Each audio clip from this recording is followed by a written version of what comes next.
yang diketahui bahwa saya telah menyampaikan selamat kepada pasangan calon nomor 4 Pak Mahyildi dan Adinda Audi, di mana di dalam hasil quick count kami, yaitu ada 2 quick count, yaitu melalui quick count poll tracking dan indikator politika. Pemenangnya adalah pasangan Mahyildi Audi. Karena itu saya menyampaikan ucapan selamat. Begitu juga hasil dari hitungan real count kami. Yang perlu kami sampaikan pada kesempatan ini, pertama tentu kami mengucapkan terima kasih kepada seluruh pendukung kami, khususnya yang telah memilih kami dan mempercayakan kami untuk menjadi gubernur. Namun dalam perhitungan suara, takdir Tuhan telah jatuh kepada pasangan nomor 4. Yang perlu kami sampaikan pada kesempatan hari ini adalah bahwa setelah selesainya perhitungan suara, saya sempat berjalan-jalan pada beberapa daerah, bertemu ada ibu-ibu yang menangis, yang mengatakan bahwa saya diisukan tersangka korupsi dan sudah ditahan oleh polisi. Ini yang sebetulnya yang menjadi sebuah keprihatinan saya. Bahkan barusan juga dari Mentawai ya, Pak menyampaikan beredar isu juga bahwa Pak Mulyadi tersangka korupsi ditahan oleh polisi. Rupanya informasi tersangka saya terhadap pelanggaran yang diduga melakukan pelanggaran kampanye lebih awal yang saat ini sudah dinyatakan tidak terbukti, itu dikapitalisasi oleh pihak-pihak yang tidak bertanggung jawab. Saya tidak menuduh siapa-siapa ya, tolong digarisbawahi, tapi ada pihak-pihak yang mengkapitalisasi seakan-akan saya tersangka sesuatu perbuatan kejahatan, karena tersangka itu tidak dijelaskan tersangka apa, tidak disampaikan bahwa saya diduga melakukan pelanggaran pemilu yang sebetulnya sanksinya bisa saja hanya berupa denda 100.000 sampai 1 juta rupiah. Karena ini bukan kejahatan, ini hanya pelanggaran, tidak ada yang dirugikan. Tapi rupanya karena yang mengumumkan Bareskrim, sentra Gakumdu Bareskrim yang ada di dalamnya Bareskrim, jadi masyarakat mengira saya, Pak Mulyadi, sepertinya melakukan sebuah kejahatan. Nah, ini yang rupanya ada pihak-pihak yang tidak bertanggung jawab yang mengkapitalisasi informasi, menyesatkan informasi, sehingga memang di beberapa tempat, hampir di seluruh kabupaten kota melapor sama kita, menyampaikan bahwa sekarang Pak Mulyadi sudah ditahan dan sudah tidak boleh lagi ikut pilkada, dan percuma kalau milih Pak Mulyadi suaranya dianulir dan hangus. Ini yang sebetulnya menjadi keprihatinan saya, kenapa sampai demokrasi kita sampai terjadi seperti hal tersebut. Sebetulnya pilkada, selalu saya sampaikan, adalah sebuah proses untuk melakukan pencerdasan terhadap masyarakat. Justru ini yang momentum sebetulnya. Momentum pilkada, pesta demokrasi adalah bagian untuk mencerdaskan masyarakat dalam rangka memilih pemimpin mereka.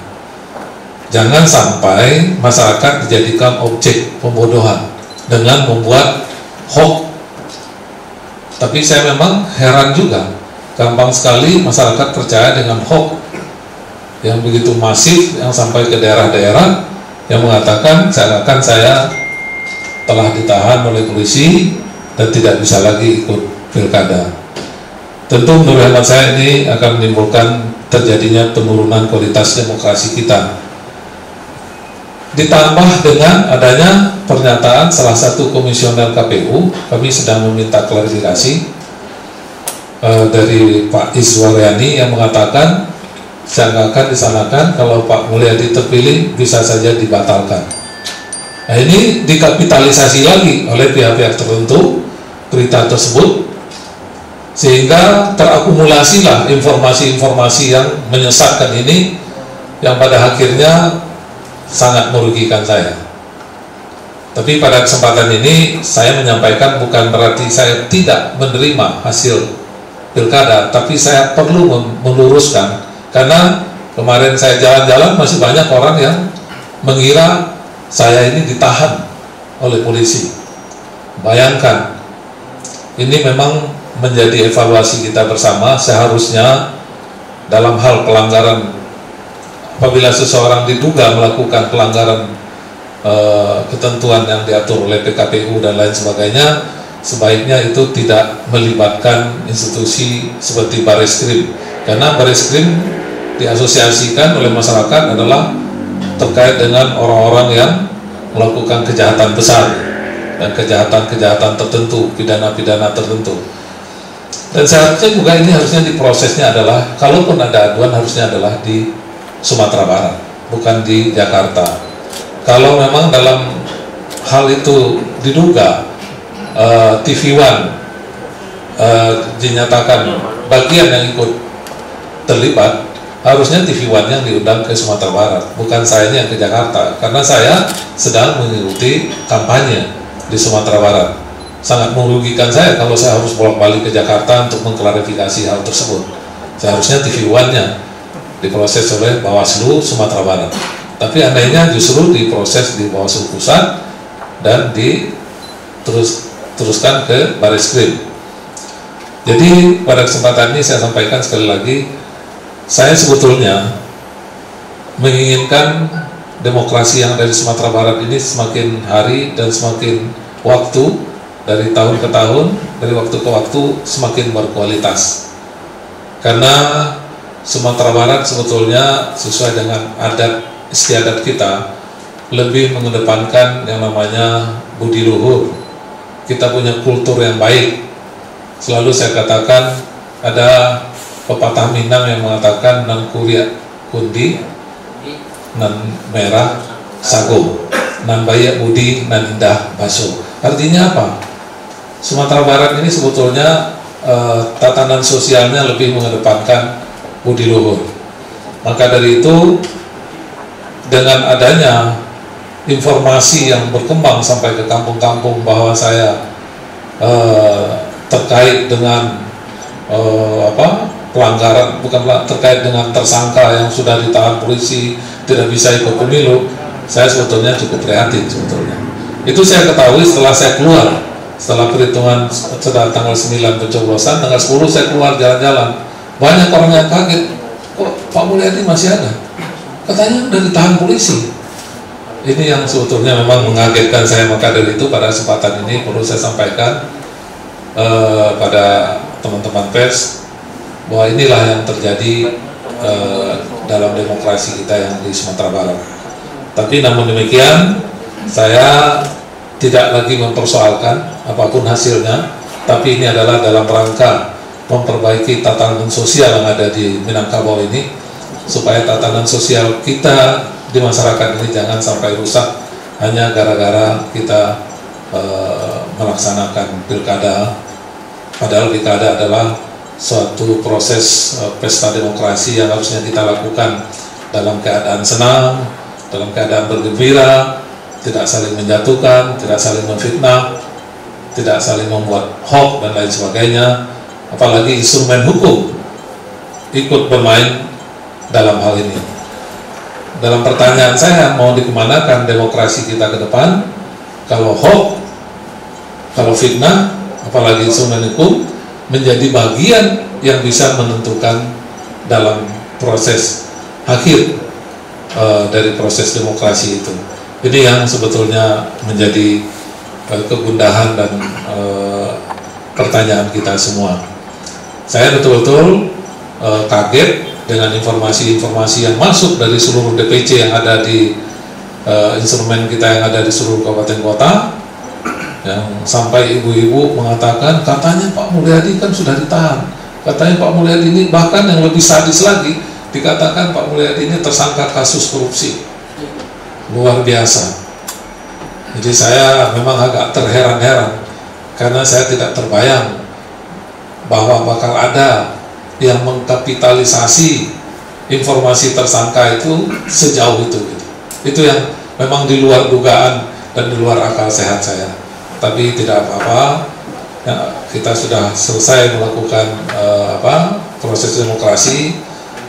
Terkait hasil saya tidak pernah mempermasalahkan, tapi terhadap informasi-informasi yang menyesatkan di tengah masyarakat tentu menjadi keharusan saya untuk memberikan informasi pada masyarakat bahwa masyarakat sudah banyak yang dibohongi, yang ditipu melalui berita hoax tersebut, agar masyarakat mengetahuinya bahwa informasi itu adalah informasi bohong semua yang mengatakan bahwa saya sudah ditahan polisi dan lain sebagainya.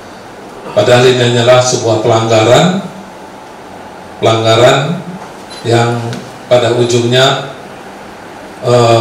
dendanya 100.000 sampai 1 juta, yang pada umumnya tidak ada pihak-pihak yang dirugikan dalam hal ini, dan itu pun kalau terbukti. Karena di dalam pelanggaran ini pertama harus ada unsur sengajanya, yang kedua harus ada unsur kampanyenya. Insya Allah dua-duanya itu tidak ada saya lakukan. Tapi nasi sudah jadi bubur, informasi yang beredar di masyarakat sudah begitu luar biasa. Yang kedua juga partisipasi pemilih juga saya dengar tidak begitu tinggi ya, akibat dari ditentukannya jam-jam orang yang harus memilih. Misalnya orang dapat undangan, dia jam 11, ada yang datang jam 9 atau jam 8, dia katakan oleh petugas, Bapak masih lama, pulang lagi aja, ini baru jam 8, Bapak jam 11, akhirnya banyak yang tidak kembali. Sebagai contoh, di data kami di Kabupaten Agam itu DPT-nya 361.897, suara yang masuk itu hanya kurang lebih hanya 118.678, suara tidak sah 403, hanya 30% ke bawah partisipasi pemilih. Itu adalah basis saya. Jadi saya juga melihat dalam kondisi COVID ini, apalagi dibuat aturan-aturan jam orang datang, itu membuat orang juga akhirnya begitu dia datang tidak bisa memilih, mereka kecenderungan kembali pulang dan tidak kembali lagi ke TPS. Memang ini adalah pertama pengalaman kita melakukan proses demokrasi di tengah-tengah pandemi. Tentu memang banyak kekurangan, terutama terkait dengan partisipasi pemilih dan lain sebagainya. Ya, banyak sekali memang mungkin simpatisan kita, karena kita tidak melakukan mobilisasi pemilih, banyak yang tidak hadir, banyak yang tidak datang, dan bahkan karena isu saya tidak dikatakan sudah tidak boleh ikut lagi, sudah dianulir keikutsertaan saya di pilkada gubernur ini, banyak yang tidak hadir ke TPS. Lihat di Agam saja cuma hanya 30%. Saya lihat data yang masuk ini, ya 118 dibagi 361, ya kurang lebih 30% ke bawah. Jadi inilah pengalaman kita semua. Mudah-mudahan harapan kami ke depan, tatanan sosial yang ada di tengah-tengah masyarakat itu bisa kembali normal. Yang perlu menjadi objek penelitian kita, kenapa masyarakat kita begitu gampang termakan oleh informasi yang tidak benar. Ini yang sebetulnya menjadi pertanyaan dalam diri saya sendiri. Kenapa begitu gampang masyarakat percaya dengan informasi hoax, sehingga menurut saya pribadi itu sangat berpengaruh kepada perolehan suara kami. Jadi ini harus dibuat semacam penelitian, walaupun mungkin itu kalau seandainya informasi itu jauh sebelumnya, kami masih punya waktu untuk menetralisirnya. Tapi karena itu sudah masifnya adalah 2 hari menjelang pencoblosan, karena saya tersangka itu tanggal 4, ini sehari sebelum masa tenang, kemudian kemudian dikapitalisasi, mungkin sekitar tanggal 6, 7, 8 terjadi kapitalisasi atau manipulasi isu tersangka. Ini kan manipulasi isu tersangka, jadi tidak diterangkan, tidak ada, orang tahunya kata-kata tersangka. Mungkin di masyarakat awam kata tersangka itu sangat luar biasa, mempengaruhi opini masyarakat. Sudah terbentuk semacam opini yang sangat negatif begitu seseorang tersangka. Orang nggak tahu bahwa itu adalah sebuah pelanggaran, bukan sebuah kejahatan. Pelanggaran yang ujung-ujungnya bisa saja umumnya hanya disampaikan, bahkan dibelokkan bahwa saya sudah ditahan oleh polisi dan tidak bisa lagi ikut pilkada. Kalaupun memilih Pak Mulyadi, suaranya hangus, akan percuma, akan rugi, karena dia sudah dianulir sebagai peserta. Mungkin beberapa kaum intelektual bisa tidak percaya, tapi hanya seberapa persen. Tapi justru ini, manipulasi ini munculnya justru banyak ke daerah-daerah, ke kampung-kampung, bahkan di Silauk, Pak Alir sebagai ketua tim kampanye kami mengatakan di Silauk yang berbatasan dengan Bengkulu itu, mereka mengatakan, karena beliau orang pesisir di Silauk itu, bahwa masyarakat di sana mengatakan bahwa Pak Mulyadi sudah ditahan oleh polisi. Jadi ini memang luar biasa sekali, luar biasa demokrasi kita sekali ini. Saya sendiri tidak menyangka sampai terjadi sejauh itu. Maka dari itulah, agar masyarakat bisa semua mengetahui dan menilai apa sebetulnya yang terjadi dalam demokrasi pilkada gubernur kita saat ini. Jadi itu yang saya sampaikan. Saya sampaikan, nanti kalau ada pertanyaan nanti akan saya jawab sebisanya dalam konteks konferensi pers pada hari ini. Saya rasa demikian.